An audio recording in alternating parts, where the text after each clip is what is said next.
I almost forgot to add myself to the stage. Of course, this is Tim's New York Giants Straight Talk, powered by Online Big Blue LLC, brought to you by the mighty FanDuel.com. That's FanDuel.com, the number one sports book in America. Michael's already like, good afternoon, Tim. Waiting for another great show. Well, it is now officially 4:00. The NFL season, 2026 season has officially started. Free agency was what I thought. I didn't think the Giants were going to make that huge splash. I didn't think they were going to go after, you hope they were going to get a Linderbaum. You hope they were going to get, some kind of stud wide receiver. You had all these hopes and expectations, but the moves were the moves because the moves fit the franchise. And that's kind of what we take a look at. And that's Oz. That's not true. That is 100% not true. The New York Giants improved themselves on the offensive side of the ball. The New York Giants improved themselves on the defensive side of the ball. Was it what people thought it was going to be? No, but that's all right. We did what needed to be done, and what needed to be done is now official that we are moving in. We're moving full force into the 2026 season. And I'm happy about that. I'm excited about that. It's one of those things that you take a look at and you're like, okay, the likely move, we talked about it before. The likely move was likely a good move.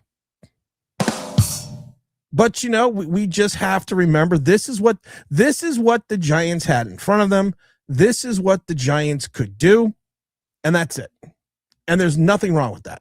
Because of the fact that we know this is going to be a long process. We know this is going to be a little bit of an arduous process. This is going to be a process right now that if you take a look at the league year, it's going to be a little bit different. And right now, like I said, at 4:00, everything's started. Mike Lee says they improved in all phases of the game. Not a big splash, but they weren't expecting to do so with all the cap issues. People forget all the cap issues that the Giants literally have and had. Joe Shane bragged before he got replaced. Well, I'm just going to say this. This is the best cap situation that we've been in a long time. Well, that's not saying much because you still sucked at the cap. But now with Dawn and John Harbaugh in charge, you've done some things that helped improve this team. You've done something. There were some moves that I do question a little bit, but that's all right. You are allowed to question things. The Patrick Ricard move, I think 2 years, $7 million for a guy that is basically a sixth blocker and who hasn't been healthy and is going to be 32 in September. It reminds me of Pepper Johnson. It's a Pepper Johnson move that Pepper Johnson used to follow. He literally used to just follow Bill Parcells no matter where he went. He would go to the Jets. I'm at the Jets. He goes over to the Patriots. I'm over the Patriots. He goes to the Cowboys. I'm coaching the Cowboys. I mean, it is what it is. People, I think way too many people are overly excited about this guy in Giant Nation. He only played 11 games last year. Even when he was playing in 2023 and 2024. Now people say, well, he's a Pro Bowl fullback. Okay. He has 323 receiving yards for his entire career. And I believe he has 22 rushing yards his entire career. He's a blocking back, and that's what he's going to be. And I think we're paying AI. He's 6'3", 300 pounds. I get it. I understand, get it. But this is a guy with 7 career touchdowns. Or no, I'm sorry. Does he have 7 career touchdowns? I think he's got 7 career touchdowns, something crazy like that. He is what he is, and we're paying a lot for what he does, but he's a hardball guy. And we talked about the importance of the hardball guy. The Isaiah Likely move, like I said, he played 250. We talked about it beforehand. We talked about it even before he signed him. He played 250 snaps in the slot. He played more than 50% of his snaps in the slot. He's also played on the outside. He's also played in the tight end position. He is a bigger target for Jackson Dart downfield. So I think that was a top move, and getting Jermaine Illuminor for only $13 million a year was stellar. And I think that's the way you have to look at it from the Giants. Picking up the corner, that's another reclamation project. We have a bunch of reclamation projects right now for Denard Wilson. I don't understand. I have to wait and see the full salary and everything that is going on with some of these signings. Because like I said, the Greg Newsome signing to me just didn't make any sense. If you take a look at Greg Newsome's stats over the last couple of years, and we've pulled these stats out, this is a guy that had a bad 25, had a bad 24. This is a guy that gets beat on the deep pattern. He bites way too much on the play action. He's the prototypical corner at 6 feet, 190 pounds. But at times, as his play has increased, his production in regards to stopping the pass also has increased. 67.9 and 641 yards and 5 touchdowns is not a good year. 67.4, 470 yards when you didn't even play a full season and 4 touchdowns or something is not a good year. This is a guy that's a low 20s first round pick. He reminds me, we've talked about this before. He reminds me what the Knicks used to do. The Knicks used to grab guys that were first round picks years ago and try to make them into reclamation projects and think, we can get the best out of this guy. Well, then at the end of the day, you don't. But it's if you take a look at it from a perspective, if it's just $3 million guaranteed with a potential of up to 10, then I don't have a problem. I don't have an issue with the move. If it's anything guaranteed over $3 million, then I got a problem. Then I got an issue. Same with Alexander, the safety. People are like, well, I love it because you see on certain other Giant content creators, they're this guy is awesome. In 2024, he was great. 2024, the Ravens had their worst secondary ever. He played out of necessity, not out of skill. He barely played last year. If you're relying on him, and I saw some smart beat writers that said, if you're relying on Newsome and Alexander to come in here and be stalwarts in the secondary, you're gonna be disappointed. And that's fine. Like I said, but this is a rebuild. As much as we don't want to talk about this, as much as we don't want to get into it, this is truly a rebuild. Yeah, I saw the Rico Wool, and that was just that. I didn't like that. I didn't like that. I did not like that Sam I am. I did not like it. I did not like that. But if you take a look, like I said, you got Tremaine Edmunds. Everyone wanted to grab him on that trade. Well, you got him for free. I told people before he even got released that more than likely Chicago's just going to release him. So fucking wait. But don't worry. Ricky Scoop says we were making this trade and it was a done deal. I love Ricky Scoops. He gets everything wrong and disappears and says people are out to get me. Why? They're out to get you because you're fucking wrong about everything you said? But like I said, we have to wait to see what goes on in the league office. We have to wait and see. The contracts have now gone in the league office. You need to be under the cap today at 4 p.m. And I see also right now, reported by Adam Schefter about 3 hours ago, that co-owners Steve, Laurie, and Jonathan Tisch are requesting to transfer their stake to the team into their children's trust, according to the NFL memo obtained by Jordan Renan. So it looks like that certain Tisch is going to be out the door. It's a bad look for the between between John Mayer's cancer and Tisch, it's not a good look for the Giants. Giants are also pushing past the likes of Wyatt Teller. It does not look like they're going to be adding a guard in this draft. Excuse me, in this free agency. And if they do, it might be a little bit later. Prime time, Big Mark. What's up? Big salute, Big Mark. All super chats, of course, go to the Philadelphia Children's Hospital or the Children's Hospital of Philadelphia, whatever way you want to call it. So let's see. If we take a total breakdown. Like I said, if the Greg Newsome deal is 1 year, $8 million, of $3 million is only guaranteed, I'm fine. The Patrick Ricard, he'll be 32 in May. Yeah, he's 6 feet, 300 pounds, and he's a blocking fullback. I gave him $3.5 million to do that. Micah McFadden comes back on $3.8 million. I thought he would come back on a little bit cheaper of a deal.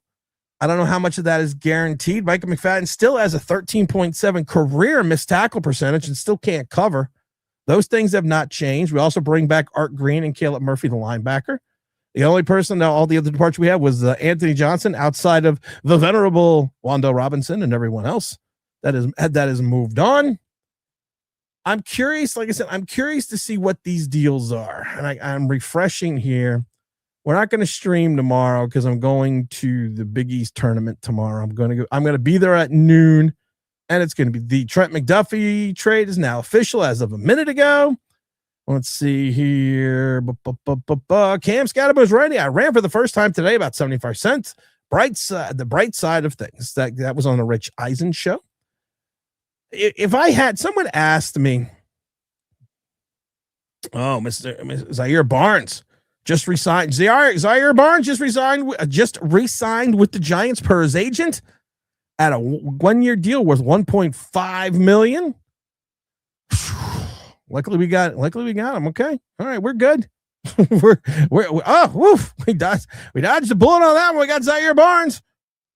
All right, so the officials, like, I'm trying to see if I can get some of these official signings here. I'm trying to see what we can get. I do find it interesting that let's see, our what's his name? Casey, the long snapper, went over to the Giant. I went over to the Cardinals. 35-year-old has been here, of course, for 5 seasons. I'm trying to see if there's anything else coming through. The Max Crosby thing, that's just fucked up. That, to me, what happened was, if you want my honest opinion about the Max Crosby thing, to me, it was one of those things that they were just like, we changed our mind. Yeah, we're not giving up 2-round picks. We're going to get Trey Hendrickson. The Barnes deal was a restricted free agents, a 1-year deal with a minimum $1.15 million and 400 incentives. The deal also includes $250,000 guaranteed. All right, so I don't have a problem with that. I don't have a problem with bringing back a depth piece. That's fine. We just don't want a team full of depth pieces. Let me see here. I'm trying to see if we're getting any ideas and understandings on some of the particulars. And that's what I'm waiting to see. I'm waiting to see the particulars, especially on what's his name's deal, like Jermaine Illuminor's deal. I figure there's got to be a lot of guaranteed money up front bonus wise. So I'm kind of curious to see what the cap hit is good for Jermaine Illuminor is going to come up against. The same thing with Jermaine Edmunds, because the Giants didn't spend a lot of money. Their biggest haul, of course, was for Likely. Their biggest salary was on Likely. So I'm kind of curious to see where we go. I mean, what these deals look like, because if you take a look at, like I said, the cap space that we have, there's going to be a lot of restructures. There's going to be a lot of moves that are going to have to push this team under the salary cap, and we were supposed to be under the salary cap 13 minutes ago. So we're going to be curious to see what we have going on out there. Trent says Mike Crosby will end up being traded just for your first rounder and a player. Yeah, he's probably going to end up going to the fucking Eagles. Go Redmond. Yeah, I'm very excited. I have not been to the Big East tournament since the 80s. Of course, back then it was the Redmond. And I'm talking the days with like Mullins and Walter Berry and Mark Jackson, even going back to Patrick Ewing in the early 80s. So I have not been to I have not been to a Big East game since then. So I'm actually kind of excited. I'm taking Mrs. OBB. Oh my God, I forgot to tell you this. Mike Lee, you'll get a chuckle out of this. I'm not sure what show it's going to be, but Mrs. OBB is coming on. She is coming on the show. It was one of those things we were talking last night, and she goes, I think I want to come on the show. And I was like, well, shit. Yeah, come on, girl. So we're going to pick a date, and we're going to go from there. Joe trusts Dawn and her abacus. I do trust Dawn and her abacus as well. I am very interested. When I worked in New York City, the Big East was an office affair. Oh yeah, the Big East used to be in the day. But let's talk about the football. Mr. Gregg said, I like the idea of the return of the fullback, but no better than that. But a John guy and Patrick Ricard. I like I said, he's a John Harbaugh guy. Let's be honest. He is a John Harbaugh guy. It's not an exorbitant salary. I'm still waiting. I'm still waiting to get information in regards to what these contracts are. So like I said, all these contracts had to be into the league office today at 4:00. You needed to be under the salary cap today at 4:00. So I'm kind of just perusing the news here to see where we ended up and who else we moved on from and what cuts we also made. So I'm kind of excited to see about it. Let's see, the signing of Jermaine Edmunds is now official. So that is now official. So it is 3 years, $36 million. What we kind of knew was over. It's been sent over to the league office. So that looks like that is done and finished right now. But I'm trying to see if we have any other specific numbers on that. I don't have anything else specific on that right now. And we also have the Micah McFadden deal. He's excited to return. I'm trying to see. Let's see. The Micah McFadden deal is $3.75 million, 2.9 guaranteed. He has $2 million in incentives that could bring the deal up to $5.75 million. I got to see what that's. So you guarantee 2.9 for Micah McFadden.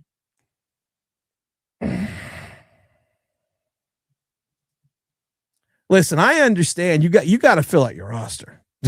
you got to fill out your roster. I get it. And Micah McFadden is a Mark. We talked about it the other day. He reminds me of Mark Herzlich. Good guy.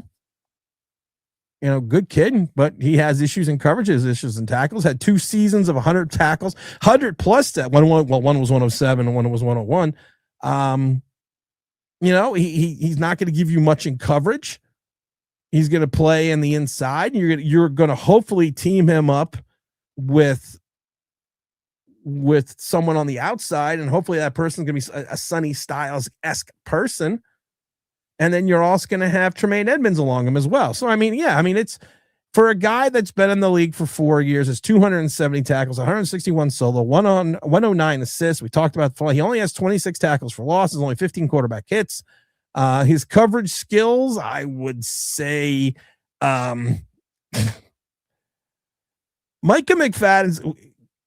We're trying to be nice. I'm trying to be nice here. Micah McFadden's average completion in 3 years in the league, the average completion percentage when he's in coverage is 81.2. He's given up 722 yards. The average yard per completion is 9.3. Last in 2024, when he played the full season, he had 43 targets for 36 completions for 333 yards for a QBR rating of 114.4. He had one season where he had 23 targets, 20 completions, 87%, 211 yards at 10.6, QBR rating of 119.4. It was his middle season in 23 where he only gave up 74% completion percentage. But luckily, the yards for completion was 6.8, even though the QBR rating was still 89.8. Okay, see, you know what? We're being, but that doesn't matter. It doesn't matter. That doesn't matter. Because Tremaine Edmunds is not that great in coverage either. So you better find someone in Sonny Styles. You better get a guy like Sonny Styles and move on that way. Wow. Well, the punter is the best. Listen, I have no problem with the punter. I have no problem with signing the guy from Miami. Now, the guy from Miami is coming off a hip injury where he missed the entire season. So I'm not, but it's a kicker. Yes, the hip is very important when you kick, but if you can potentially get the best kicker in the league or one of the better kickers in the league that missed an entire season, that's Jason Sanders. I don't know I'm still looking for the full contract details right now, but I'm not seeing them. I'm kind of curious to see what they, where they're at. But like I said, he did miss all of last year's with a hip injury. Sanders did. But listen, you get the best punter in the league and you get a better kicker. Special teams is like good 25% of your game, including not only scoring, but field position alone. So I literally don't have a problem with that. I don't have a problem with a lot of what the Giants did outside of Newsome. But like I said, I don't know the Newsome contract yet. And I'm still refreshing to see if we cannot get the Newsome deal. If anyone else finds that Newsome deal online or on wherever it is, please let me know, because I am very curious to see where that came out. I am very curious to see where the Giants right now are sitting in salary cap space, because of the fact that there is still so many things that we need to do. There's still so many things that we need to get. And I've talked about this before. This is not going to be a team that is going to turn the league on its ear. This team still has a lot of holes. This team still has a lot of things they need to restructure. This team has a lot of people in a lot of places that they need to get much better at.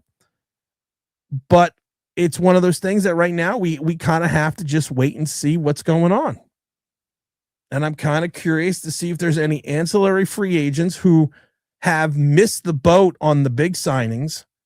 And we're going to kind of go through there. I love watching Patrick Ricard. People are just going nuts posting his highlights. They're just going nuts.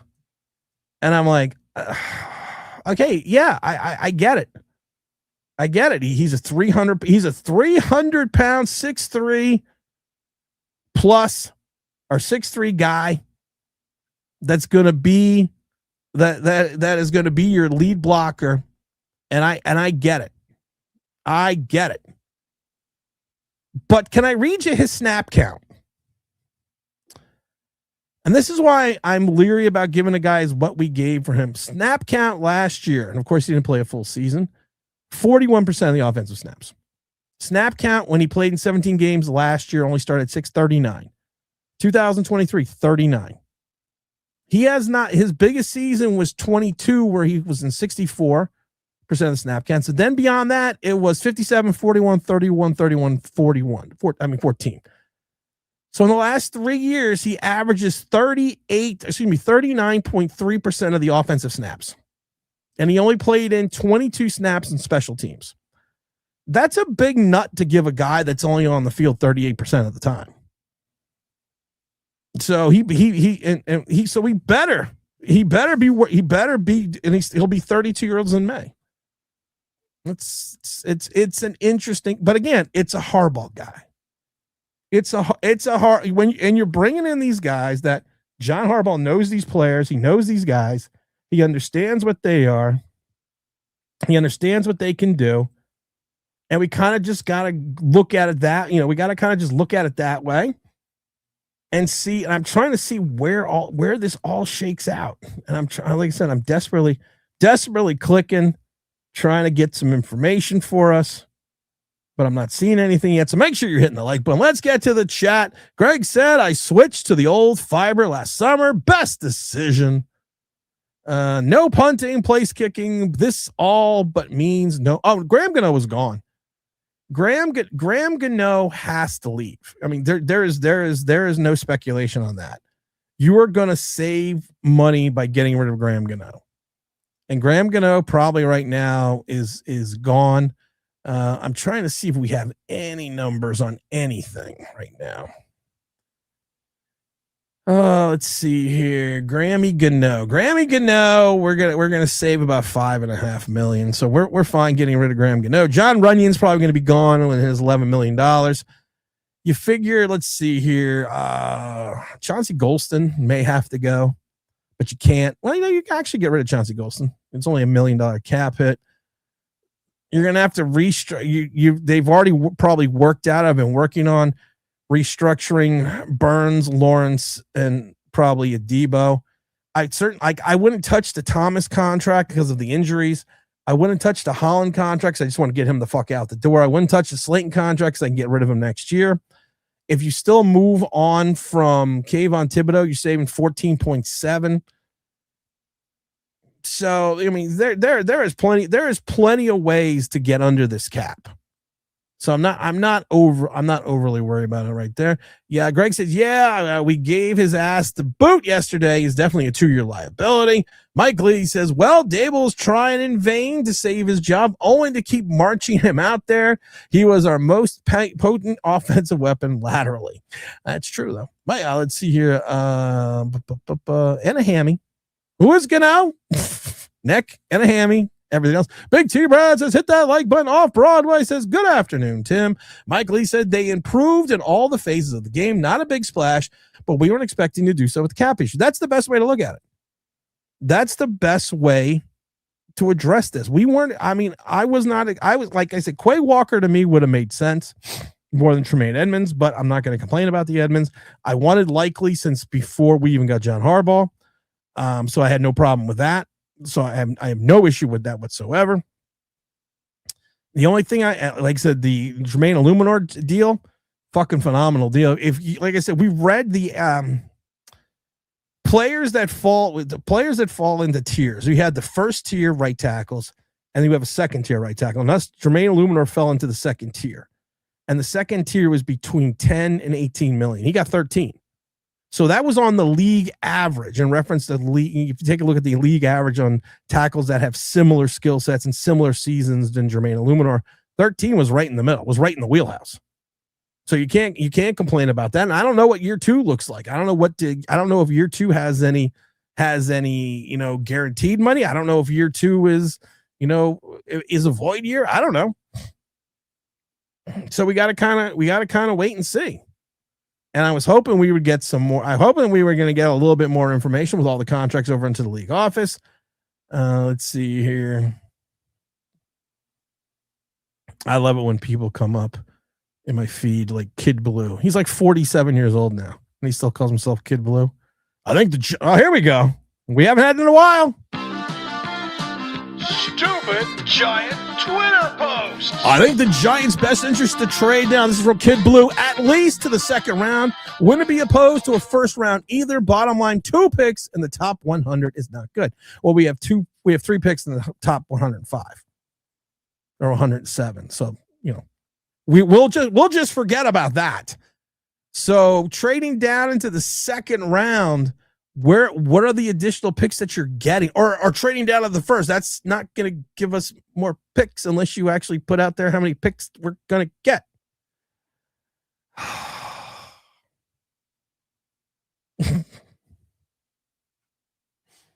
It sometimes makes my brain hurt. It's one of those things. We're going to get this guy, and if we don't, it's okay.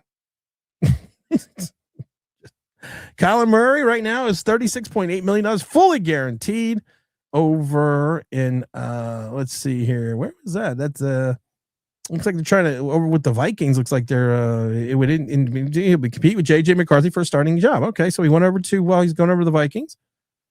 Okay, not shocking. Not shocking. We're going to go there. Evan says, is it possible to fill out your needs in one free agency? No, it's not possible. You're right.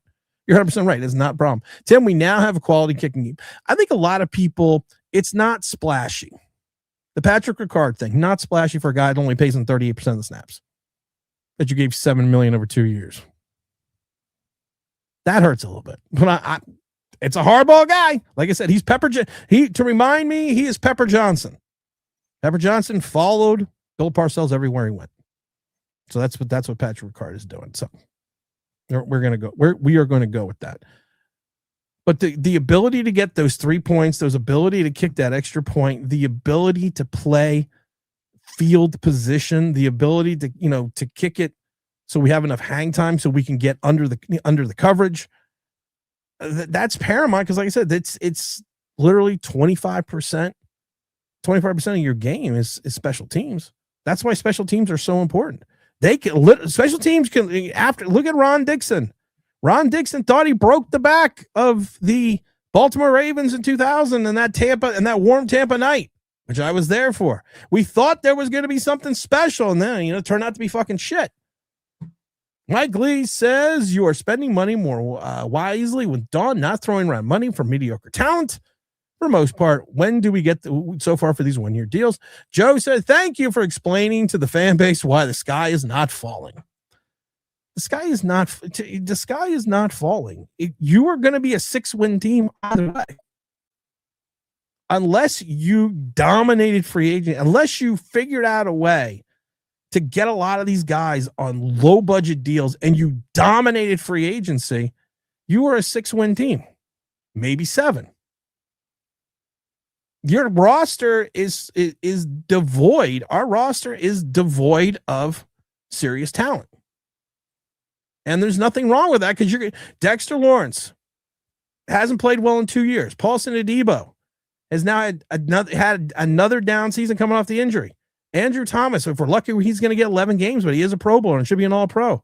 Holland had 2 bad seasons in a row. Brian Burns is your marquee player. Your marquee players right now are Brian Burns and Dexter Lawrence on defense. And now Tremaine Edmunds. Your best player on offense, Malik Neighbors, is coming off a torn ACL, which your quarterback, Jackson Dart, threw a hospital ball and wrecked the guy's knee.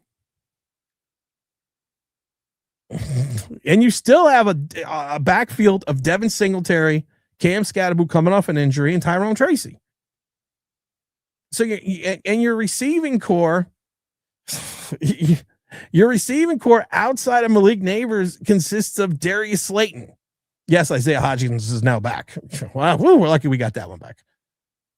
And then you have Theo Johnson at tight end to line up with Isaiah Likely. And I actually like that combination. I like the combination of Isaiah Likely and Theo Johnson. I like that combination. I like that combination a lot. It's a very big athletic combination.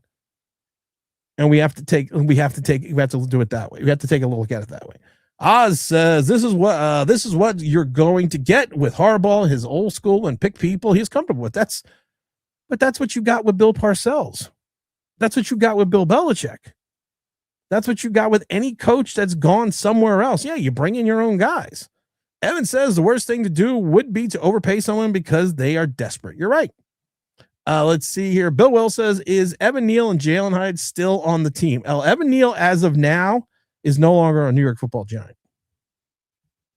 As of 4:00, as of 32 minutes ago, he is no longer he's no longer a New York Football Giant. Jalen Hyatt, though, is still here. Ken says we're needing 16 to 18 million for the draft and operational costs. We're going to have some. Well, of course you are. The problem is people don't look at this. Let's go to the NFL rookie salary cap 2026. You're picking high again, so you're going to have a high number. But you got to remember this. The rookie scale only counts guaranteed money. So if you have a large rookie scale number, like the fifth, like the fourth, like let's see, the rookie scale is 54 million for the first pick. The fifth pick is 48. But you only have to look at you're only looking at the guaranteed money. So you're looking at what the second rounder gets and what portions of the third rounder gets. So you don't need the full rookie pool right off the bat with the rule of 51. So you have to let's see if I can get the full rookie pool for the Giants. Hold on a minute. I got to type NFL rookie pool per team 2026. Let's see what the rookie pool tells us here. All right, so the rookie pool right now, and this is what you got to look at, like for the Raiders, is 22.5 million, but the cap space value is 12.8. The Giants rookie pool number is 16.2, but their cap space value is 10.8.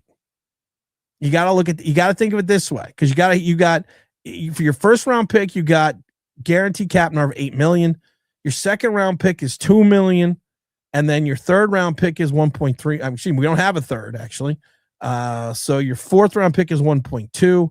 Then it's $1 million for 5. It's $1 million for 6, and it's a 920,000 for your seventh round pick. So you don't need the full amount. We need about 10 million for the rookie pool. You do not need the full amount because those numbers are not guaranteed contracts. I wanted Fitzpatrick and Lloyd. That was never going to happen. Joe says on the surface, Wool on a 1-year deal up to $50 million looks like a better option, but clearly G-Men didn't see a fit. I don't think they saw the fit. I think the way they didn't see the fit was because of the salary cap.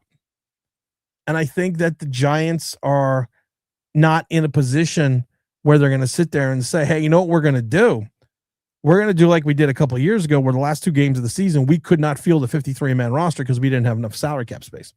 Are the Giants done in free agency as an off-prize? Hoping for a guard. If you get a guard in free agency, it's going to be a guy on a low-end deal.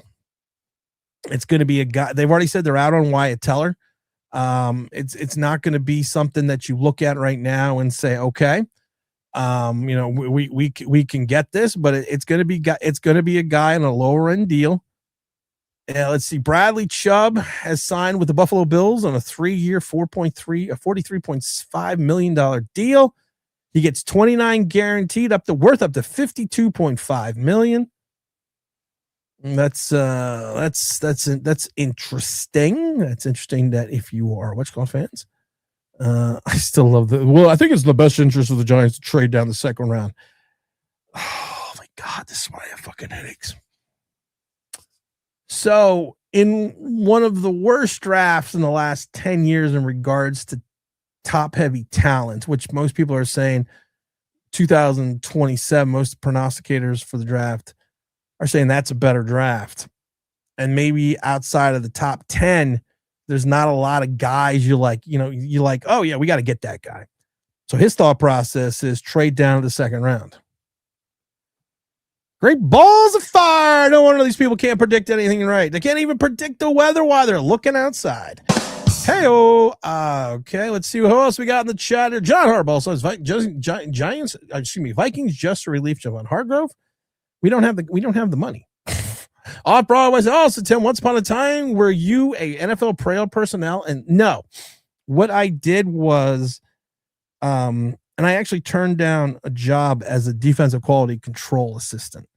But what I did, as I've talked about this before, I helped run the digital XOS replay system, which was at the time cutting edge because this was the early 2000s, where you literally could tape a practice and then play it anywhere off a server vis-a-vis the internet throughout the entire complex. And this back then, like I said, this is early 2000. That was bleeding edge technology. So my job was actually to run the system in team meetings in different avenues and keep everything up and running. And then I started charting plays. And then I was offered a job. But you got to remember, back in the early 2000s, they didn't pay for shit. They didn't pay you anything. You would be happy if you got like $25,000 as a defensive quality control assistant. Let's see here. Mike Lee says, thoughts on Crosby and the Raiders situation. The Jets are waiting for Geno to be released and traded from him. At least the Jets case paying the minimum. The Max Crosby thing to me was bullshit. I think they got cold feet. I think they looked at it and just, this was their out. They're like, oh no, there's something on the MRI. And it's too bad that the guy giving the MRI probably had his thumb somewhere near his knee. Look right there. Look, it looks like almost like a thumbprint. Joe says it could be that Woolen is better man-to-man than zone and not the best handling complex schemes. Just looking for a reason for Newsome over Woolen. Newsome is technically $8 million, and I think Woolen's 15. There's your reason right there. There's your reason right there. Christopher says, what's up, Christopher Tony? Hey, Tim and everyone in the chat. Whoa, this free agency for the Giants is crazy. Yeah, he does. I hate the fact that he went to Philadelphia. But I was also been realistic in the fact of what the Giants could get in free agency and the number of holes that they could plug in free agency. We're going to have to look at this from the draft situation. You're going to have to look at this over time. This is not something that we can just go through. This is not something that we can just fix in a week. This is something that we have to fix. This is something that we have to fix over time. And we're going to fix it. We will fix it. It will be fixed over time. With the 5th pick, the Giants select a long snapper. No, we're not doing that anymore. We're not doing that anymore. Allegedly, Mike says they were talking to Trey sometime to deal with the Max Crosby. I can see that. Will we sign a starting guard? No. I cannot see the NFL. Let's see who's still available. You just see guard available. And I'm going to pull up my list for the draft. So let's see. Alejandro, let's see. Tucker, of course, is gone. Wyatt Teller, the Giants have already said Wyatt Teller, unless the market value comes down for him, that we're going to that we're not going to be in on that. I mean, I'm not seeing anyone that's like blowing my socks off. I'm not seeing anyone that's saying, you know what, we really have to get this guy. I'm not seeing it. I love Jordan Renan. Ricard is going to bring a kind of physicality, hard-nosed nature to Harbaugh likes. It's going to be fun to see a 300-pound blocking wrecking ball for Cam Scatterboom, the new Giant offense.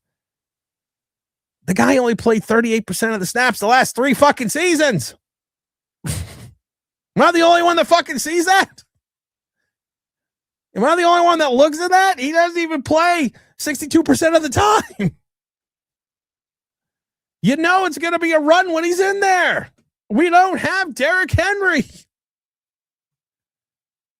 I love this one. Jordan On says that Newsome is a low-risk deal at $10 million. That could $8 million could be worth 10. He's a former first rounder for the Browns. Played flashy in his first 2 seasons. And the last 2 seasons, he has struggled mightily. We already have Paulson Adebo, who struggled mightily. We also have Holland, who struggled mightily. We also have Drew Phillips, who struggled mightily. We also have Deontay Banks, who has struggled mightily. The Giants need a corner still and 2 safeties. Let's see here. Oh, I was going to my list of guards in the draft. Hold on. Where's my fucking list? Where's my list?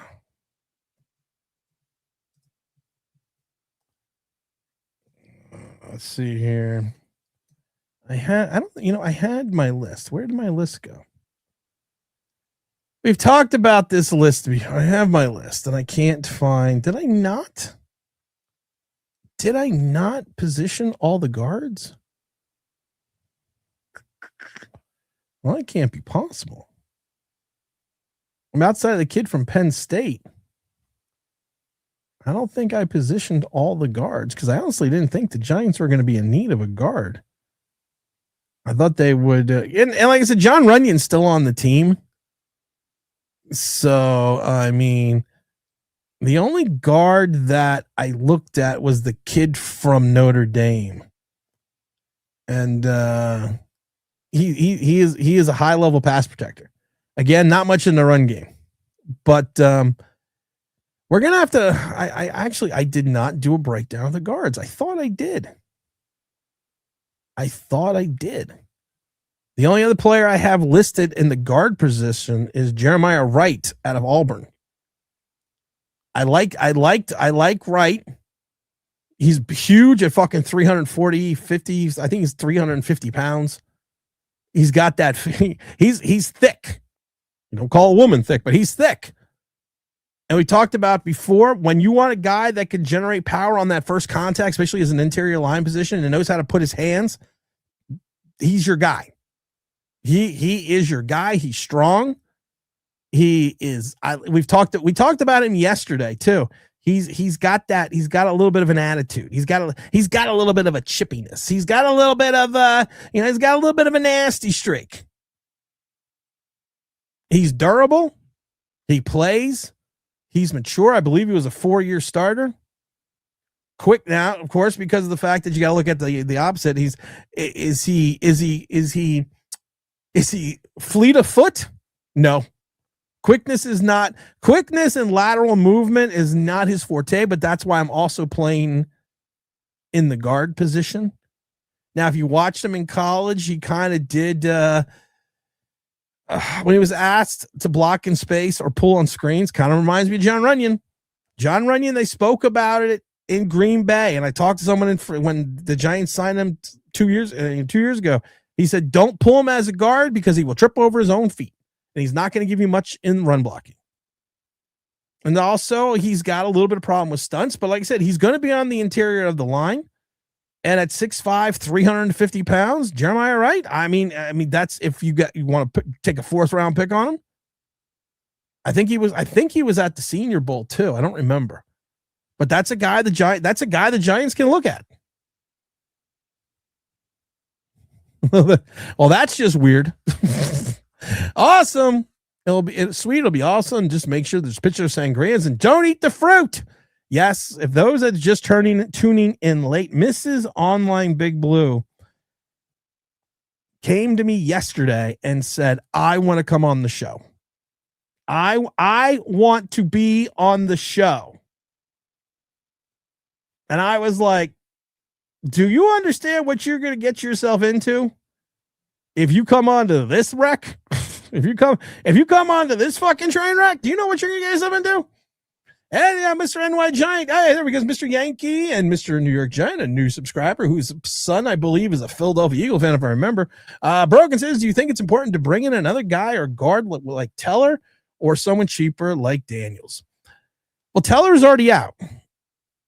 Teller's already gone. Giants have already said we are not going to bring in Wyatt Teller unless his asking price goes down. And I understand that you have to stay within your parameters, and you weren't going to fix everything in this draft. You weren't going to fix everything right now. And that's what you have to look at. You're not going to fix it all. You're going to fix what you can, and you're going to move in a direction where you're building towards the future and you're moving in the right direction. And I do think the Giants in this free agents, like I said, day one free agency was in my mind was an A+. Anything that I saw in day two in my mind was just going to be filler because you blew your wad. That's what she said. On Tremaine Edmunds and Isaiah Likely. You blew your wad right there. And that's fine because the fact that you weren't going to, you didn't have $100 million in cap space. For all the content creators out there that want to do all these restructures, and I keep trying to explain to people, yes, you can take portions of that money and make it guaranteed salary and bonus in year one and lower that salary that year, but certain percentages of money will have to be pushed out into 27 and 28. There's no way around it. So you'll be creating either dead cap space or extending the longevity on some of these contracts going into different seasons, which is what the Giants, how they always get themselves in trouble. The Giants' philosophy the last few years has always been, listen, we don't have any cap space. We're going to restructure and move the money into 27, 28. I've said it before. I gladly pay you Tuesday for a hamburger today. And every couple of years, and it's not every couple of years, it's every season, that day shows up. And this year, the Giants said, whoa, let's be adult about this. Let's take a look at this the right way. And we're going to move forward that way. And we're going to do it right. We're not going to overpay for people that we could probably get at a decent price. We want to bring guys back like Jermaine Illuminor, and we brought him back at a decent price. But we're not going to sit there and break the bank to do it. Joe said McFadden couldn't cover a bed with a blanket. Yeah, I mean, we just gave the numbers for Micah McFadden's coverage abilities, and when you average almost 80, when you're giving up almost 80% completion percentage every season since you've been in the league, you are not what I would refer to as a quality coverage guy. We got a fullback. Maurice Carthon somewhere is smiling. Mike Lee said, damn, and lowering these numbers is wealth within. I like some of these things that he's done. I really do like it. McFadden, rotational depth piece. Like I said, for the money they brought back Micah McFadden for what we read earlier, I do not have a big issue with it. Because of the fact that he is going to earn most of his money from what we're seeing in bonus money. And that the fact that, and the same thing with bringing back Barnes, Zari Barnes, bring back the linebacker. It's a 1-year deal, minimum 1.15, $400,000 incentive. It also includes $250,000 guaranteed. That's nothing. That's a depth piece that if you cut him, you're only losing $250K. Not a terrible situation. Now, everyone's got to stop for a minute when you see these certain people that are going to get released and just stop for a second and say, listen, We are not going to fix this team overnight. We are not going to fix this team in one free agency. We are not going to do that right now. We're not. And that's fine. Because you're going to have to take some time to fill the gaps that this team has. You are going to you still need to find, you have a lot of good depth pieces, but you need to find starters to go in front of those depth pieces. We've had seasons of us having multiple depth pieces as our starters. John Harbaugh and Dawn have come at this from the right philosophy, and they understand that they have to clear the space, and they understand that, listen, yes, the edict is always to win. You know, it sucks. I would still get rid of John Runyon. But bringing back Greg Van Roten. You may have to bring back Greg Van Roten. I'm not a big fan of it. I don't like it, but you may have to do that. Joe says, in an ideal world, Micah McFadden doesn't play much. In an ideal world, Micah McFadden is a two-down linebacker. And then in obvious passing downs, you run his ass out. In obvious passing downs, you say no, and you make him go away. In obvious passing downs. But that in the ideal world, Micah McFadden should be a two-down linebacker, because we've seen, like I said, we went over his coverage stats. There's nothing in his coverage stats that give you a warm, fuzzy feeling that you're like, oh, you know what, this guy is serviceable as a coverage linebacker. And that's fine, because not everyone's going to make sure you're hitting the like button, and not everyone's going to do everything well. It just saw we had the fullback. Yeah, Zagatag says the Giants pivoted Tuesday, agreeing to terms with former first-round pick. That contract includes $3 million guaranteed and is worth up to $10 million. Yeah, I know. Yeah, we talked about that. Tim, I wanted to get your take on Monday. Since Devin Lloyd versus Edmunds, what the price tag being so close. Great thought on why the Giants went with Edmunds over Lloyd, because Devin Lloyd's a little bit of a knucklehead. Devin Lloyd is a guy I wanted Devin Lloyd back in the day. I wanted Devin Lloyd when he came out of college. I thought he would have been the perfect fit for the Giants. I thought he would be a guy that if you took a look at him, he was in the same class as Kavon Thibodeau. I did a whole video about and everyone's like, well, no, you wanted Malik Willis in the first round. No, I didn't. Go back and watch the video. I said Kavon Thibodeau, which was a mistake, and Devin Lloyd. The video is even titled "How to Fix the Giants Defense." 6'3", 235 pounds. Devin Lloyd is an athletic sideline to sideline backer who had 5 interceptions last year. Had that one big one. I think he returned it for 100 yards for a touchdown or 99 yards for a touchdown. First 2 seasons averaged 115 tackles. Doesn't lead the point of attack as much as Tremaine Edmunds. And I think that's where you're at. And Tremaine Edmunds, at the same age, at the same skill set, has never had a season where he has not had 100 yards, 100 tackles a season. He has not had his best season since he left Buffalo, but he is a guy that's smart. He's a guy that is intelligent. He's not going to be the stalwart cover guy that Devin Lloyd is. But he is going to be a calming influence. He's going to be a calming presence. He's a green helmet guy. He's a green dot guy. That's the way I see Tremaine Edmunds. He's a green dot guy. And anyone that follows football understands that the green dot on the back of your helmet defensively means you're calling the defensive plays. That you're getting the plays in from the sideline and you were calling the defensive plays. And I think that's the biggest change right now. Zach Attack says top 51, 12.9, 23 according to Sports Track, as you will. But the contracts aren't even on there. Yeah, I guarantee you a lot of the players are still on there. By leadership, I mean use the system, helping the running backs get used to the system. I don't think Patrick Ricard is worth $7 million to help the running backs get used to the system, considering it's a downhill system. It's a running downhill system. John Harbaugh says, sign guys to who are immediately improve the team and are not signed by big name players. I think Isaiah Likely is a big name player. I think he improves the team. And I thought it was funny that a segment of Giant content creators finally figured it out, that likely played 250 snaps in the slot.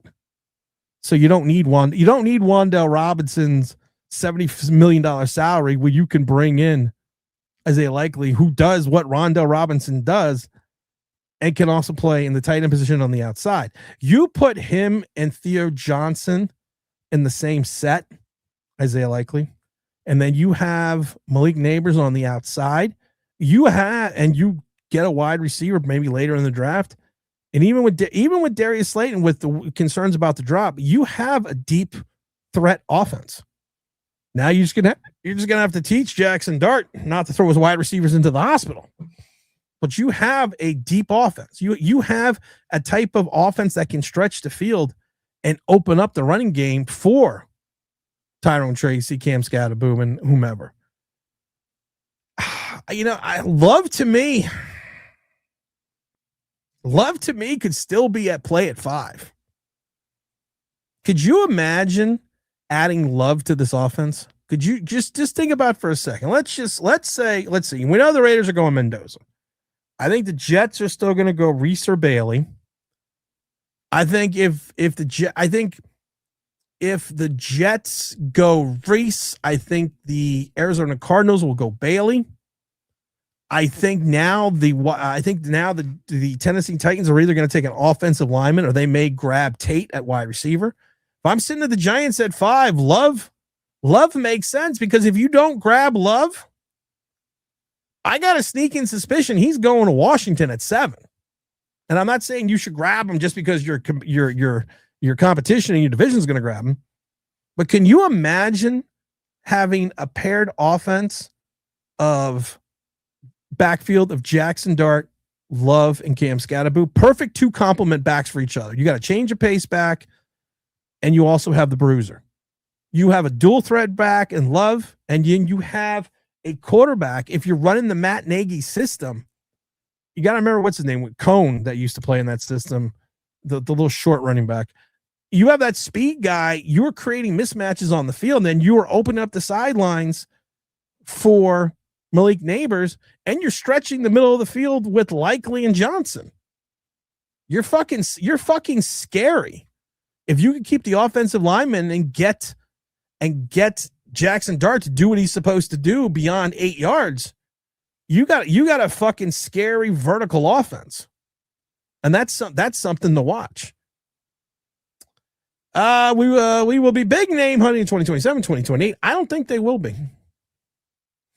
I honestly don't think they will be. Let's see here. Bills signed. We got the Bradley Chubbs details. I want details too, Joe. I want details. Skyline says the ability to reinforce the running game when Dart is in concussion protocol can't be emphasized enough. I'm telling you right now, Maurice Carthon, number 44, the old USFL player, the people that forget that back in the Jersey Generals, Herschel Walker and Maurice Carthon each had 1,000 yards rushing in the same season. He's out in his job. Maurice Carthon was just a block. If he did anything else, you were surprised. But that's what I think Patrick Ricard is. Let's see here. Dart starting to slide more at the end of the season. I hope he continues that. Juan, what's up, big Juan? Tim, what do you think of the idea of trading down to acquire more assets? Same interest the cornerback position. Said this before. This is not a great draft. We had on a draft analyst from A to Z Sports and Ryan Roberts a couple days ago, and his assessment and the people he's talked to in the NFL have said the same thing. Outside of the top 10, this is not a great draft. The only saving grace for the Giants is this is a good draft positionally for the linebacker. This is a good draft for the Giants for if they want to grab a linebacker, if they want to grab a defensive tackle. This is a good draft for that. So it kind of fits in what the Giants' wheelhouse is. In my mind, Giants need to take best player available that's going to fit what they want to do at 5. I don't, if it's, I've said it before, you take Caleb Downs at 5, I'm not going to like it, but I'm going to understand it. You take Love at 5. It's not, Love at 5 is not a reach, because Love will help you develop an offense. We have seen plenty of teams in this NFL that have had miraculous turnarounds in a single season because they had a stellar offense. A lot of these teams might have a shitty defense, but they would put up 30 points a game and only give up 28. So if you did that, Sonny Styles, to me, we've been preaching Sonny Styles now for weeks, even before the combine. He right now is the perfect complement if you're going to have Tremaine Edmunds and McFadden in the interior and you have Sonny Styles on the outside. You still have to get another outside linebacker. We've talked about if you're going to go linebacker depth in the later rounds, if you can get a couple extra picks. I like Josiah Trotter. That's Jeremiah Trotter's kid. But he is a stout run stuffing 2-down linebacker like Micah McFadden. So you're going to have redundancy in that regards, but you can potentially have a guy that on first and second down is going to have the ability to flow to the football. Make sure you're hitting the like button, guys. Hit that like button, or Mrs. Online Big Blue won't come on. We got to get to 100 likes. We get to 100 likes, and then Mrs. OBB will come on. No, Shreddy said, Greg is like, ugh. Slayton. Juan says, hey, Tim, what do you think of the idea of we already got to that one. Slider, what's up, Slider?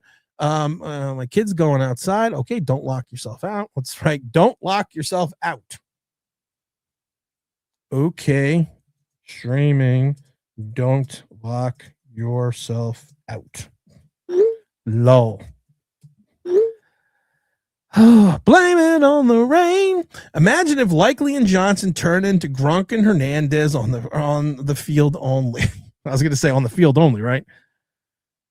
I mean, the Giants could have a hellacious 2 tight end set. I think they'll probably carry 4 tight ends because they're going to need some blocking tight ends because Theo Johnson is athletic, but he is not what I would refer to as a willing blocker.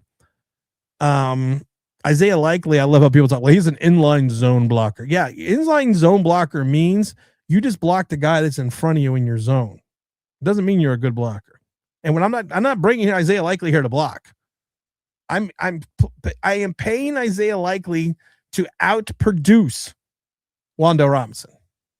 Mr. Rod said, we haven't done anything with the interior line. QB still on paper right now. Yeah, I know we haven't. Or will they kick? You know what? The Marcus Bowe thing inside, I do think that's an interesting move.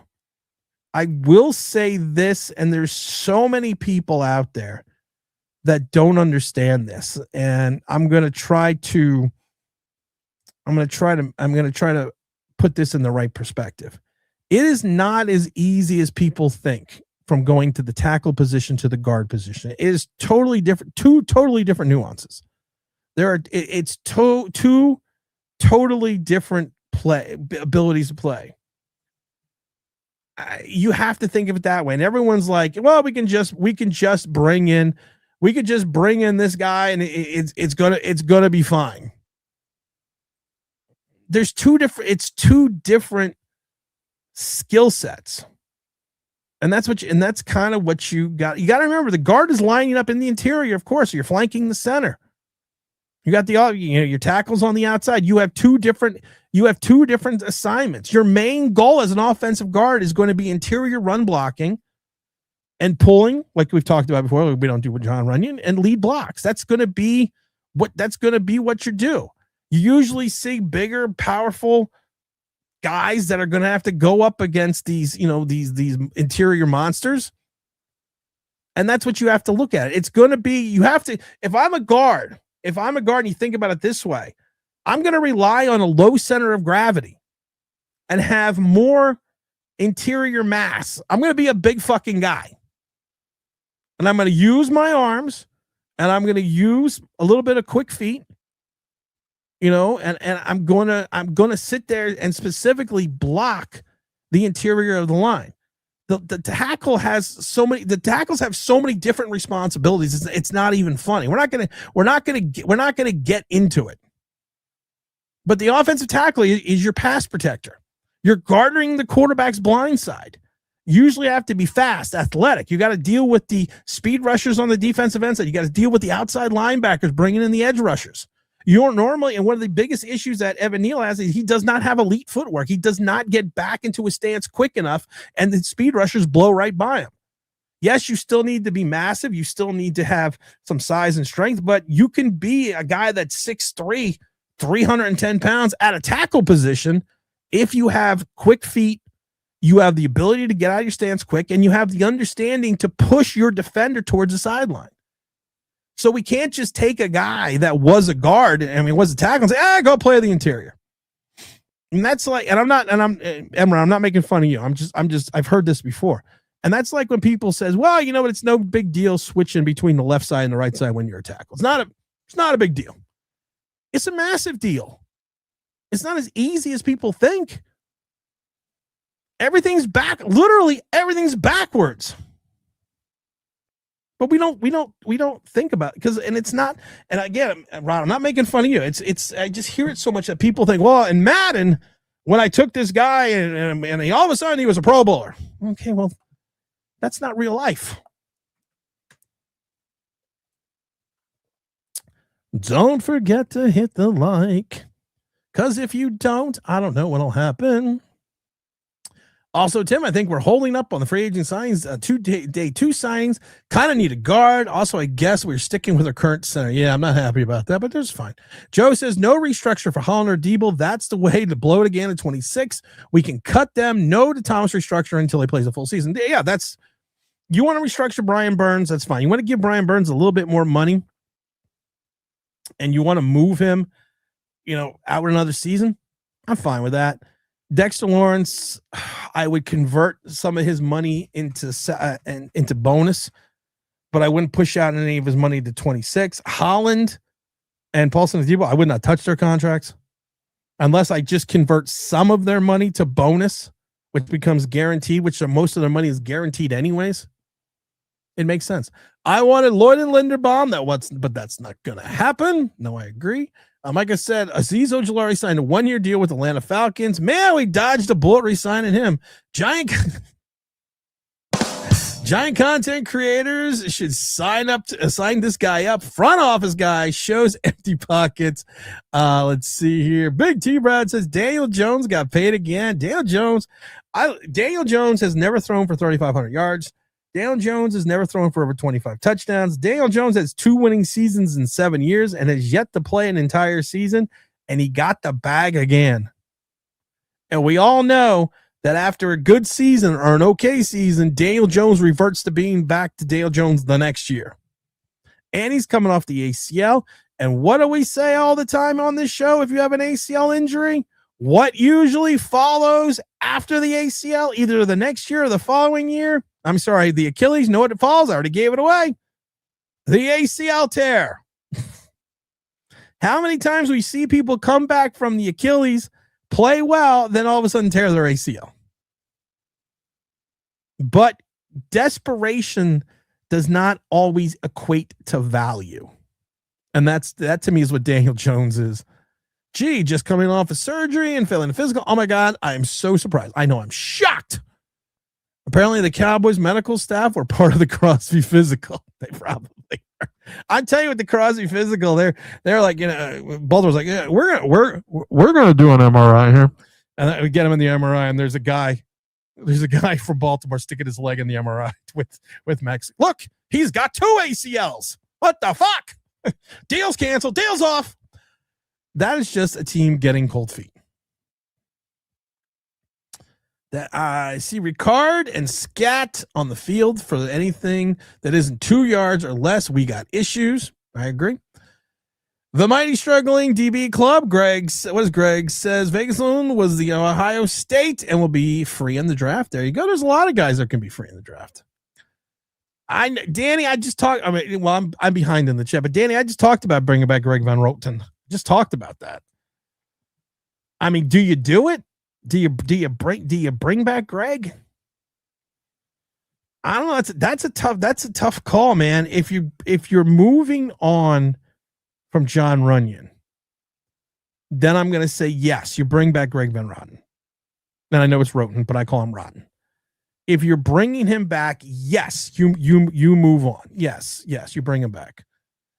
More on Dunker, the guard. You can have your smash the stash and the mullet. Joey says, sit tight. Free agent guard market is very soft right now. There are more starting caliber guards and they're on jobs. So if these guys want a job, they will reduce salary price once the number is right and they'll boom in. You're right.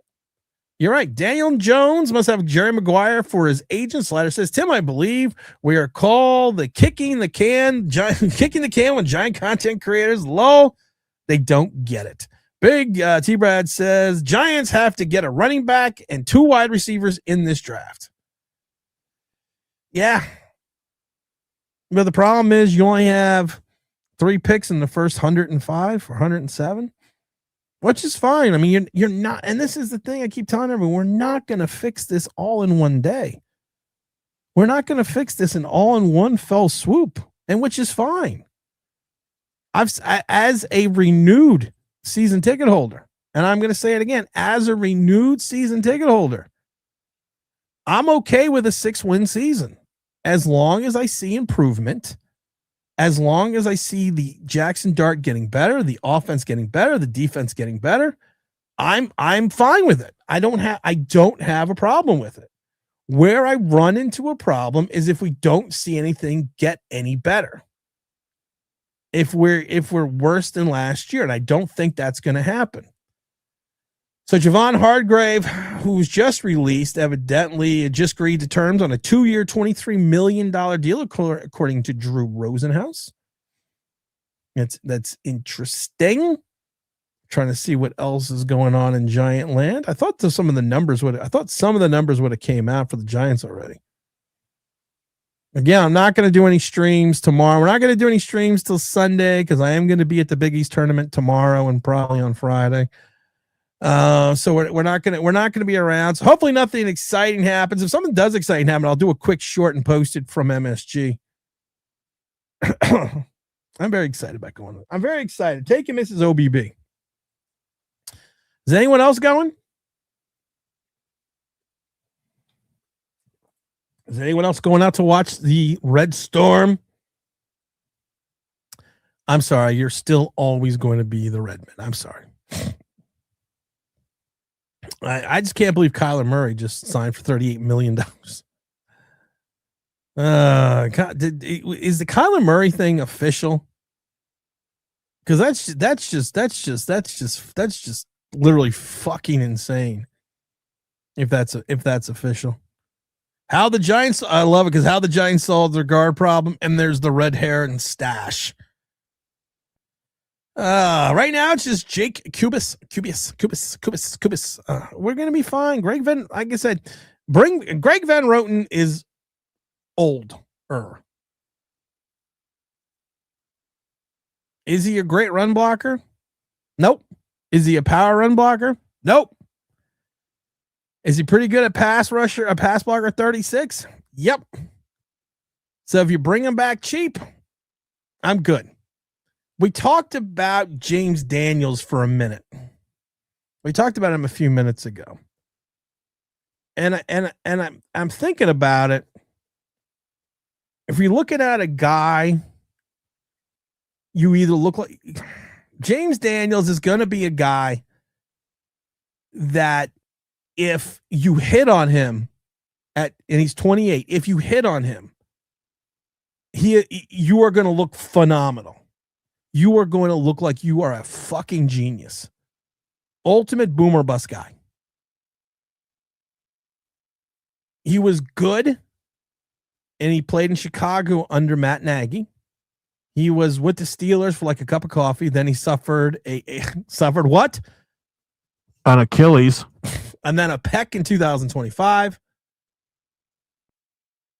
If the medicals check out and you get him on the cheap, he could be a guy that could literally save your ass. That's James Daniels from the Miami Dolphins. He could save your butt. And it was funny, though, because when we had Ryan Roberts on from A to Z Sports the other day, he had mentioned that a lot of scouts had been discussing Spencer Fano moving to guard. That people think right now, there's a lot of scouts in the league right now, and he would know that Spencer Fano might be a better solution in the interior than as a tackle. Would you take Spencer Fano at 5? Probably not. But maybe if you trade back a little bit. So, yeah, there's still options. It's only 3 days into free agency, or technically first day of free agency. We'll be all right. We'll be all right.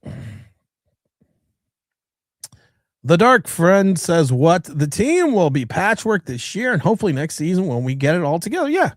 I said, I don't have a problem. I don't have a problem with that. A lot of people do. A lot of people want to, have this team be better than they are and better than expectation. But I don't have a problem. Yes, I did want Malik Willis in the third round. Yes. And who went and got fucking paid?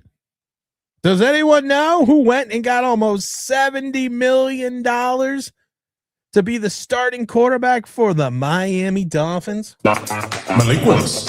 Bring him the boom.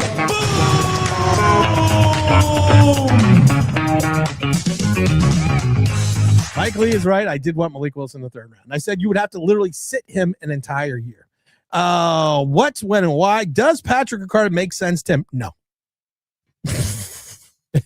Do you want me to be honest or do you want me to lie?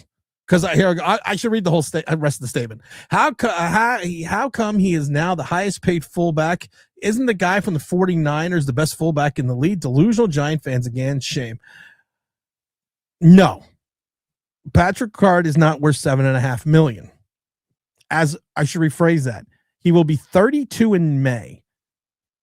He has not played a full season in a couple years.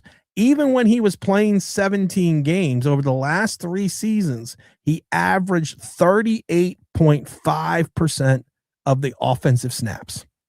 So 62% of the time, he wasn't even on the field. 38, he only I'm going to say this again. He only averaged 38% over the last 3 years in reference to the offensive snaps, even when he was playing in a full 17 games. Think about that. You're paying a guy $7 million to be your lead blocker when I think he's got 7 total touchdowns for his entire career. He's 32 years old. This is a guy that is, if you're looking at him as a blocking fullback, yes, but he's not going to be Maurice. We jokingly talk, but he's not going to be Maurice Carthon. He's not going to be Charles Way. He's not going to be a 3-down guy. He's not. He hasn't been in years. But what he brings could also be invaluable to a young Giant team, which is attitude, professionalism, and a link to John Harbaugh. And he could be John Harbaugh's lightning rod in the locker room. He could be John Harbaugh's guy in the locker room that's like, listen, this is what we're doing. But no. Tommy Tusock, stronger running game takes some pressure off the wide receivers for sure. I'm coming around to drafting Love. See, this is the thing. You can no longer neglect the linebackers. And I understand that you brought in Micah McFadden back. You got Tremaine Edmunds back. I get it. But you need an athletic outside linebacker because you still have 3 right now. Undersized defensive ends who don't understand their gap assignments, can't set the edge, and don't know how to play the run. When you give up 5.6 yards a carry as a defense and all of your money is tied into your you have the most amount of cap space allocated for the defensive line out of any of the 32 teams in the league. And when your defensive line can't stop the opponent's run game, you have a fundamental issue with the players you have up front.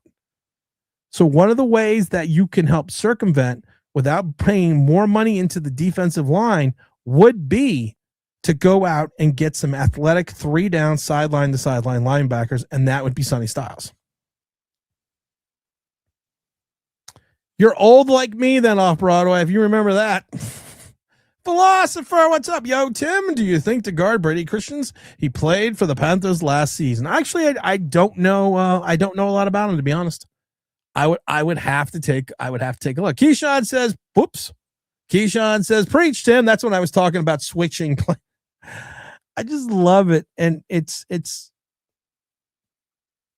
the average fan, the average NFL fan. I do not fault. because they don't understand the full nuances of changing. That's like when everyone 2 years ago was like with Evan Neal. Well, just move in season, move him to guard. You can't take a guy that's never played guard, has only played tackle, and put him in the guard position in season and think that's going to fucking work. You need practice. We're talking about practice. You need practice. So the average fan who says that, I get that they don't get it. It's when you have people on YouTube and other places that think that there are consummate professionals that understand football that say these things, you're kind of like, what the fuck are you talking about? That's like when people are like, well, it's easy to play left tackle, switch between left tackle and right tackle. No, literally everything's reversed. Literally. I can tell you from experience, going from the right as a defensive back, going from the right sideline to the left sideline, that's a change.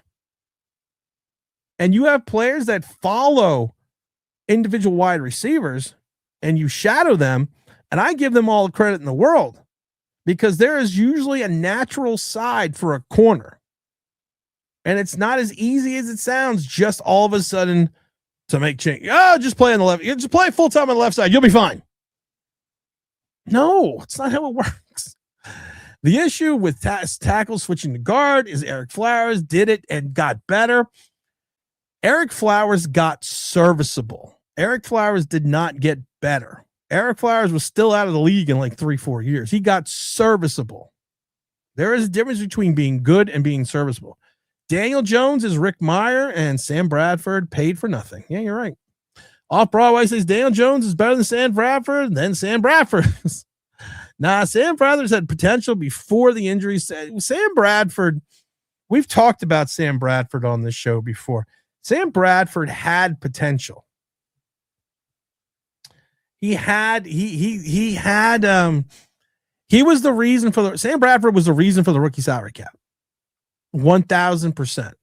Sam Bradford had a career winning percentage. I think he was like 10 games under 500. But when healthy, the guy could play. His one full season in Minnesota, he went 7 for 8, but he completed 71% of his passes for 3,877 yards, 20 touchdowns, and only 5 interceptions. Then he got hurt in 17, and then he got hurt in 18. It was weird though, because when he was with the Rams in 22, he only completed 60% of his passes for 3,700 yards, 21 touchdowns, and 13 interceptions. That's Daniel Jones' year. He could have progressed into being a good pocket passer. It's just the injuries killed him. Tim, should the Giants hire Daniel Jones agents and negotiate your terms with FanDuel? You mean FanDuel.com, the #1 sportsbook in America? You mean that show? You mean that, people? Because you know what we love to do.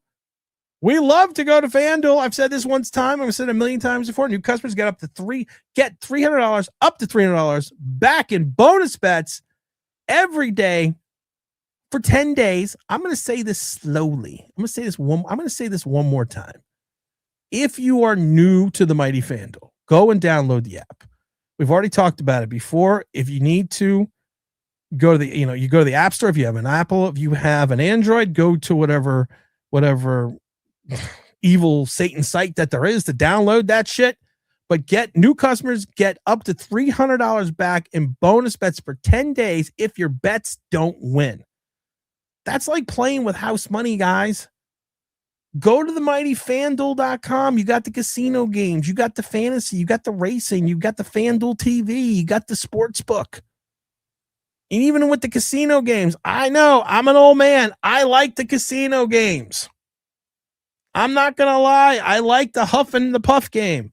Talked about it before. I like the Gronkowski. I love the Gronkowski. I think it's called Gronk's Gold. Every once in a while, I'm sitting down playing that shit because it's fun.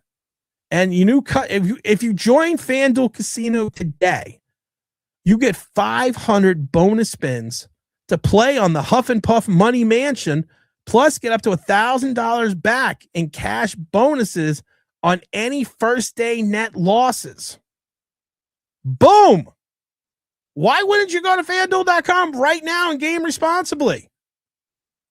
I have, I got a 4-leg parlay that I've already hit on the first 3.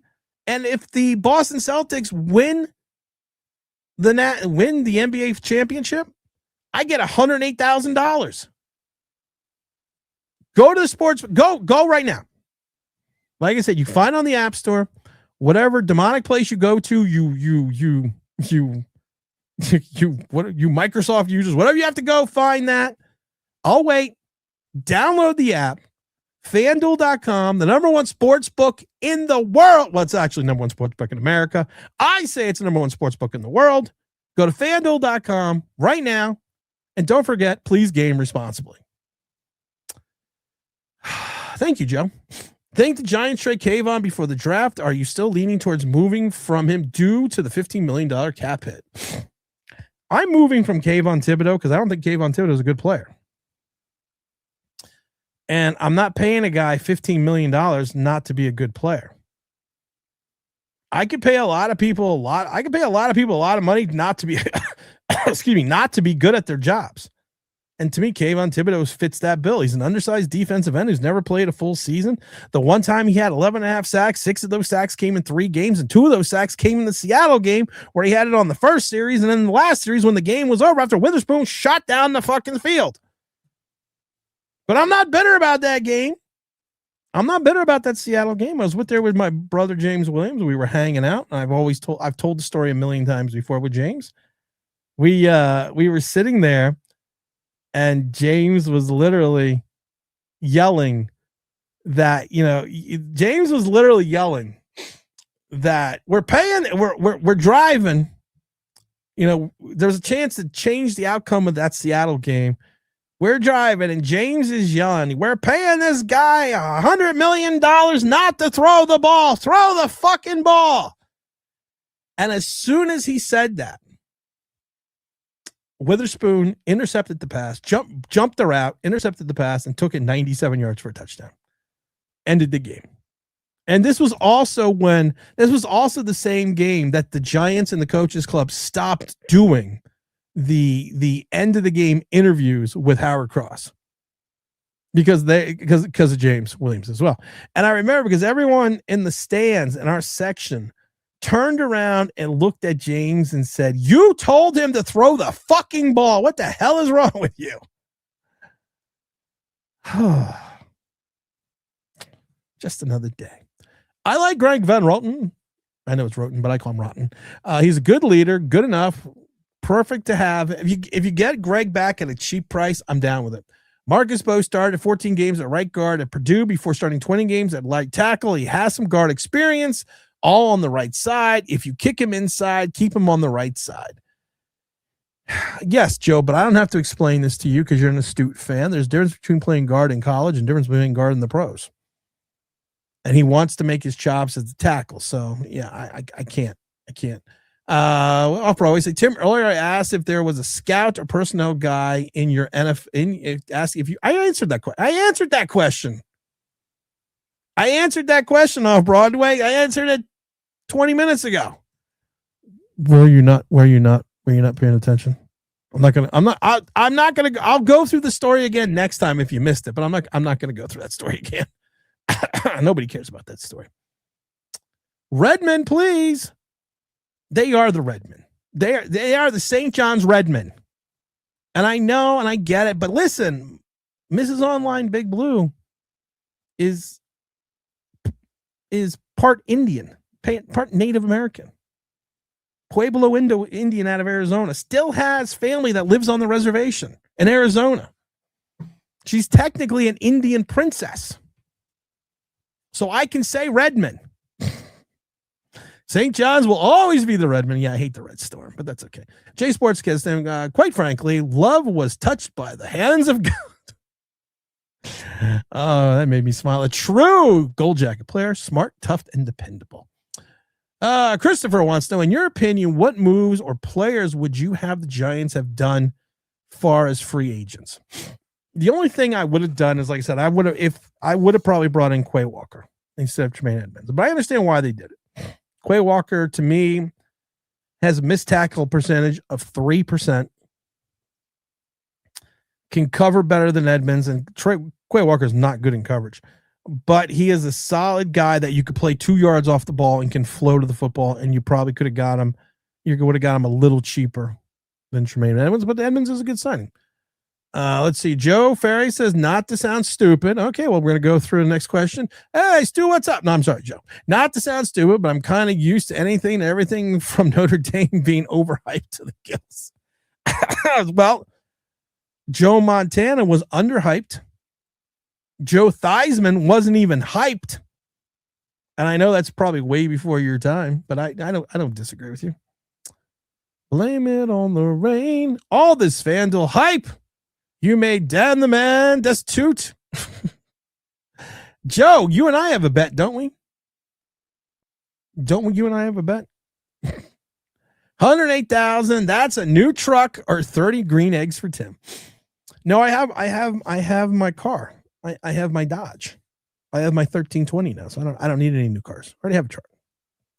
I don't need any more new cars.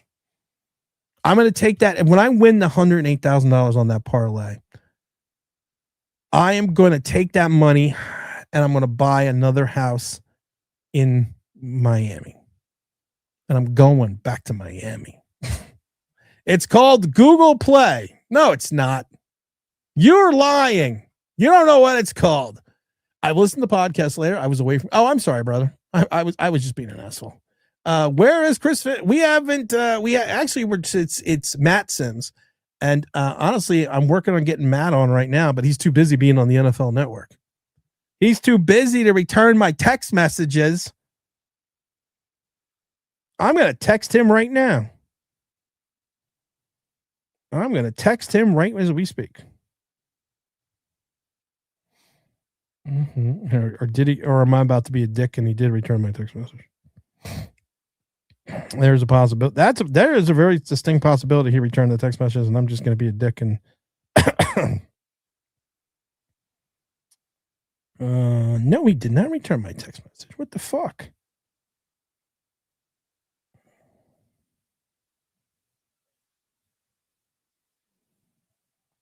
Everyone just mute yourself. I'm texting Matt Sims.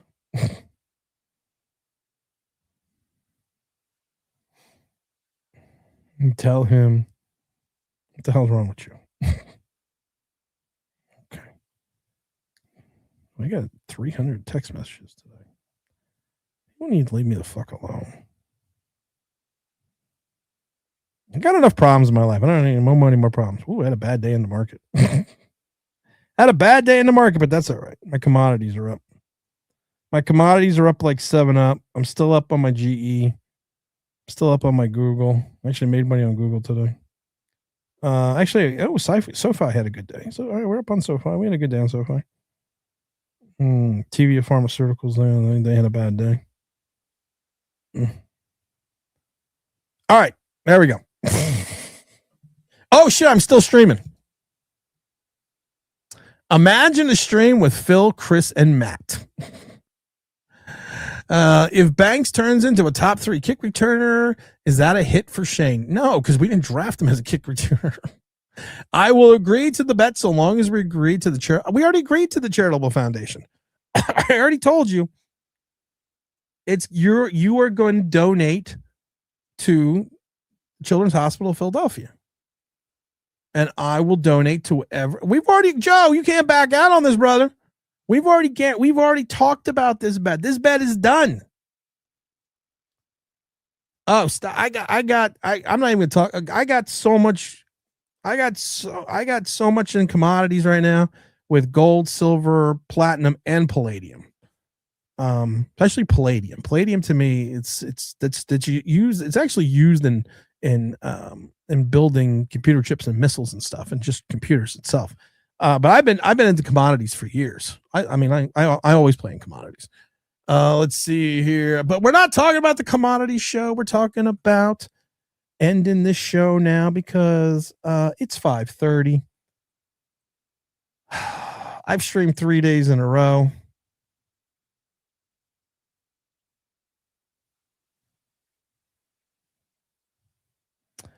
You know, it's funny. and I do find it funny that there are certain people, and I'm going to talk about it because I don't fucking care, that are stealing or have stolen my thumbnails or are stealing my thumbnails. I'm looking at Inside BBI with I don't know who this is, with Eric and John. And they might as well have just literally just taken my fucking thumbnails. And they literally are just taking my thumbnails now and putting them together. It would be nice if people had some thought process in regards to being, I don't know, have their own. I'm not even gonna get into it. I'm not even gonna get into it because that's just what we do, and we're not gonna get into it right now. But I just love it how little people are just literally stealing the designs of my thumbnails. I mean, it's not even funny anymore. Silver isn't everything. Electronic, physically overstocked. At least you own the physical. Oh, yeah, you gotta own the physical. Yeah, you gotta own the physical. So, all right, guys, I'm out of here. I'm gonna go make dinner early because the wife and I are, like I said, we're going out to the Big East tournament tomorrow, so that's gonna be a lot of fun. So make sure. So we'll do a video. I don't know when, but we'll do a video sometime between now and then. We will, of course, do our Sunday live stream as always. That will be at 10:15 a.m. on Sunday. Don't forget, go to the mighty FanDuel.com, FanDuel.com, the number one sports book. Integrity is overrated. I know. I come from a different time. Mike, you understand. I come from a different time where you if you do something, you rip someone off, you basically admit to it. Now it's just like it doesn't. People are just, I don't know. I'm done. I'm done for the day. I'm not going to rant anymore because you know what? The Giants had a good free agency. I like it. I see what they've done. They've done a good job. This is Tim, this New York Giants Trade Talk, brought to you by the mighty FanDuel. On Believe. Don't forget to like, don't forget to subscribe, don't forget to ring that bell, hit your notification.